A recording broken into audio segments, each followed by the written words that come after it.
Hi, my name is Dr. Kayleen Stevens from Boston University. And me and my colleague, Chris Martell at UMass Boston, wrote an article together that was published in Theory and Research in Social Education. And today we're going to talk a little bit about the article and what it means for teaching social studies. So I'm glad you joined us. The article title is 5 Years Later, how the 2016 election and the Me Too movement impacted feminist social studies teachers. I'm super lucky because I got to work with the same data set 5 years apart. So in a previous study conducted before the emergence of the Me Too movement and results of the 2016 presidential election, we examined 6 feminist teachers, and they were recommended by department chairs and students, and they took a feminist identity scale, and they were looked at as like the golden standard for feminist teachers. And we studied them, we followed them around for a year of our lives, we interviewed them, we got to know what their classrooms look like. We did multiple classroom observations, announced, unannounced. We collected their classroom artifacts. And then this big event happened, the 2016 election and the emergence of the Me Too movement. And we were wondering, hey, has this affected them at all? And if so, how? And what we found was that all but one of the feminist teachers had become more critical in their stances. 5 out of 6 teachers actually reported needing to create a classroom that had more opportunities for students to learn about equity and change the curriculum and modify the curriculum to be more inclusive of women in complex and nuanced ways. Yet one of the 6 teachers, who was actually previously had the strongest critical viewpoints, described feeling defeated, frustrated with the outward sexism that had been displayed since the election of 2016, and was actually less likely to teach about gender equity in her classroom. So what's really important is it wasn't that long ago, but we have had a pandemic since. What was happening around 2016 and the years that followed? Well, Tanara Burke, who's pictured there, started the Me Too movement, and then a celebrity years later wrote on Twitter, #MeToo, and it just took off. And as you might remember, people like Harvey Weinstein, Matthew Lauer, and many other prominent male figures were accused of sexual harassment and found guilty of sexual assault. And as we know, researchers who work in gender equity know that 1 in 4 women have been sexually assaulted in this country, but all of a sudden these allegations, alleged, were coming forward and people were feeling comfortable addressing that. So there was a huge rise in the Me Too movement, and also Donald Trump became president in 2016. And as a result, you had the largest day march in American history, which was the Women's March. So a lot was happening this time period. Also, in the years that followed, because of the COVID pandemic, there had been increased sexism and increased demands on women. Women were more likely to leave the workforce because of childcare reasons due to COVID. Additionally, we see a bunch of states increasing abortion bans and restricting women's biological rights.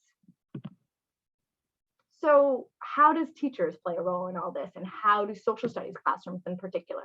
Well, these really can be places where change happens, and the social studies classroom can drive that change. Schools and teachers should be committed to the mission of gender equity, and social studies classrooms can be a mechanism to reduce sexism, racism, classism, heteronormative culture, ableism, and think about gender inequity in particular in the structures that lead to this and challenge sexism and the status quo. Yet what we know from the research is that a lot of social studies classrooms are actually contributing to the problem of patriarchy rather than working against it. Women are often underrepresented and misrepresented in curricular materials in the social studies classroom. So we did a prior study with this information in mind, as I mentioned before, and in 2014-2015 school year, we studied feminist teachers, and we found that feminist teachers had certain things in common, right? They really worked to include the voices of their female students. They were not passive recipients in the classrooms. They modified their curriculum beyond the traditional textbook. They used multiple sources to include women often and in nuanced and complex ways. They advocated, they had professional practices advocating for their female students and empowering the women in their school outside the classroom. For example, one participant ran the F word, the Feminist Club. Other participants mentored female students, both informally and formally. We also found in this prior study that the feminist teachers acted differently based on their stances. So you had liberal feminist teachers and critical feminist teachers. And liberal feminist teachers did include women more frequently in their curriculum, but critical feminist teachers really didn't just do add and stir, throw women in, but they talked about the structures and the systems that excluded women in the first place. And we know that that's very, very important because there's literature. Sadker and Skadker wrote a book and did 10 years of research on gender inequity at schools. And this quote here about how when little girls do not see themselves on the pages of textbook, they learn that to be female is to be absent from the development of our nation. And when teachers add to their stereotypes in the curriculum bias, they give the message that's even more damaging. So we know schools can sometimes perpetuate gender inequity, and social studies classrooms can underrepresent and misrepresent women. And Nell Noddings is a really well-renowned scholar on this. And she says, although names and faces appear more often in today's social studies textbooks than earlier ones, the genuine contributions to social lives of women are generally omitted. And women need to be seen as homemakers and as fighters. And since Noddings' work, several scholars have followed up and said this add and stir, just throw women in, still is the primary way of including women, not really these nuanced, complex ways. Also, the research shows that there's really a need for teaching gender inequity. If the historical context of what's happening in our country right now doesn't make you think, I think we need to talk about gender, we need to talk about gender inequity. This is the opportunity. Social studies classes and social studies students, it's imperative that they understand the historical roots of oppression so they can better critique them and have a better present. Kali and many other scholars have talked about this need. And social studies classrooms are really a great starting point because the connection to citizen education for talking about gender inequity and really examining the structures that exist. However, social studies teachers need to grapple with their own understanding of their own bias, their own sexism, internal sexism that they might face before doing this work. So I thought it was so important to look at feminist teachers who have grappled with these and see what they're doing. So the question was, have these 6 feminist teachers changed their practices, curricular beliefs, and advocacy since the Me Too movement and the election of 2016? And if they have, how have they? So we had 6 teachers. We had 4 women and 2 men. We had 5 teachers that identified as white and 1 as biracial. They all scored a 5 out of 5 on the FIDS, which is the Feminist Identity Scale, which ranks how dedicated you are to the feminist movement. They were recommended by their colleagues, their students, to say these are student teachers who are really teaching about gender equity, who really identify as feminists. We interviewed them, we observed them several times, we collected classroom artifacts. And what we found was, wow, these teachers were demoralized. This one quote is from right after the election. This teacher's talking about right after the election. It was like the 7 stages of grief. I called my dad in the morning on the way to work, crying my eyes out. And I said, what am I supposed to tell these kids? How am I supposed to be the adult in the room and say everything's going to be okay when I have no idea that everything's going to be okay? Not only did these teachers feel like demoralized, they also felt sparked. They felt this fire inside them to fight back harder. I had one interviewer say, I think this has brought more women out of the shadows. I think it's made us vigilant. We are now ready to fight. Not only did they feel more resistance outside the classroom, but inside the classroom. I had one participant say that I'm less willing to accept certain sexist behaviors or racist behaviors. I'm happy to talk about that later, but not class time. Before the election, I was worried that I was trying to dictate what my students would think, and not so much now. I would say the silver lining for me with the election is that students are super interested. Like, I've never seen kids so engaged with the Constitution and wanted to know what's legal, what's not. but also what's my role as a citizen? I'm trying to teach them what their role as a citizen and how it matters what they do. So there was this fire in the students too, and the teachers not having tolerance for sexist, racist comments. It's just not going to happen here. And they changed their curriculum. I mean, there were a ton of modifications that I saw in my observations. Add units on consent, abortion rights, sexual assault. There was one teacher who was teaching, they had a homeroom advisory with all male students, and they were teaching lessons on sexual consent and what consent is. That never happened before these major events like the 2016 election and the rise of the Me Too movement. I had one teacher who rewrote the entire curriculum from the point of view of the marginalized group, the indigenous people, women, non-able-bodied people, people of color, added units to actually look at structural oppression rather than just, oh, look at this woman who did this great thing, but like, what are the structural? Created lessons on the Me Too movement, added assessments on human rights violations, women rights. There was one roundtable lesson I saw that actually had Burke, the founder of the Me Too movement, as a historical role play, which was amazing. And they expanded their resistant work in all sorts of ways. However, there were some blind spots, and we'll talk about that.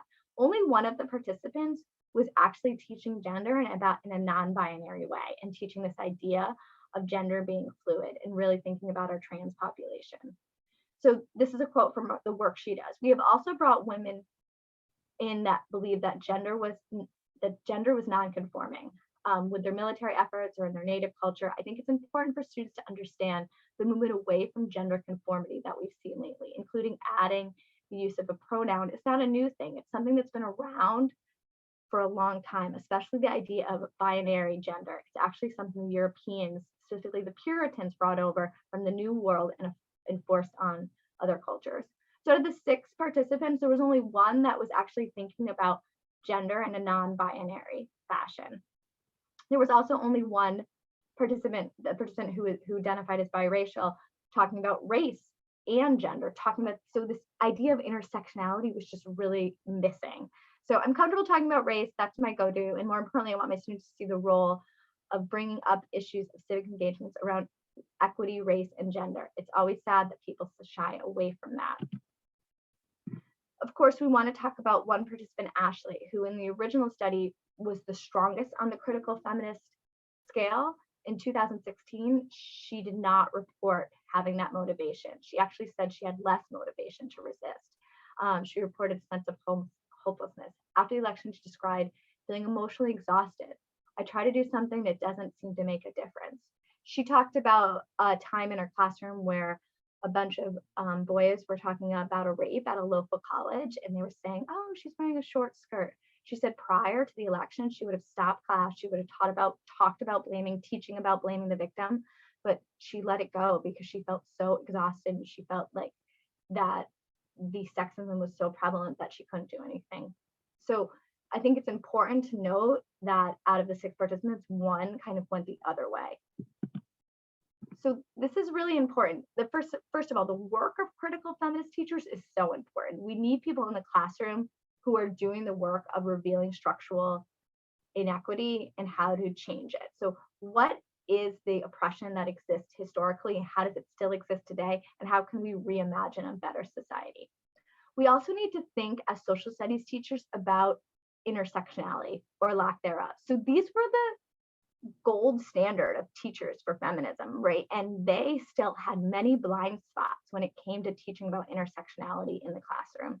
They talked about race and gender and many of these things in social class, like very compartmentalized. And only one teacher was really talking about gender in a non-binary fashion. And then the challenges of teaching in a post-2016 classroom. I mean, this case, Ashley, she was just demoralized. And I think it's really important that we think about things in terms of allies and adversaries. So while the social studies classroom can be a mechanism to reduce sexism, and it should be a mechanism to reduce sexism and other forms of oppression, it's not those who've experienced the most harm and trauma should solely be carrying the weight of ending gender oppression. Teachers need collaborators to continue promoting gender equity and anti-sexism. Furthermore, we must not ignore that there might be teachers who had a completely different reaction to the 2016 election, who were happy about it and had a different reaction to the Me Too movement. And those teachers who maybe have patriarchal attitudes or who were predisposed to having certain beliefs may have doubled down on their thinking, right? There might be groups of teachers who are doing the exact opposite of these 6 feminist teachers that I studied. It's also important to note that a lot of work needs to be done, right? Teachers that I studied were working against gender inequity, and they were talking about gender-related activism, yet they were still falling short of really talking about intersectionality in a meaningful way, of talking about gender as non-binary in a meaningful way. A lot of them talked about thinking in the last 5 years how their beliefs evolved to think about trans rights, but that was not yet being reflected in curriculum materials. So as social studies teachers, curriculum writers, educators, we need to do more for trans folks and for those who don't see gender as a binary, and we need to teach about that. We must also do a better job recognizing that we need to undo some of the power structures at play. We just suggest that the teachers in there serve as examples on how to cope with trauma and how it might affect your classroom, and that critical feminist teachers can be really useful. Like looking at their work can really help. And I really suggest that you read the article because there's a lot more in there, many, many quotes, classroom observations. But again, those who are most traumatized should not always be doing the work. Overall, I just want to say that I think the best thing we can do as educators and researchers and teachers is really lift up the voices of our teachers and students and try to learn from them. And we really hope that this is what this study did, because we believe that elevating the voices of teachers and seeing what critical feminist teachers are doing can make real changes in the social studies classroom. So thanks for listening, and I hope you read the article.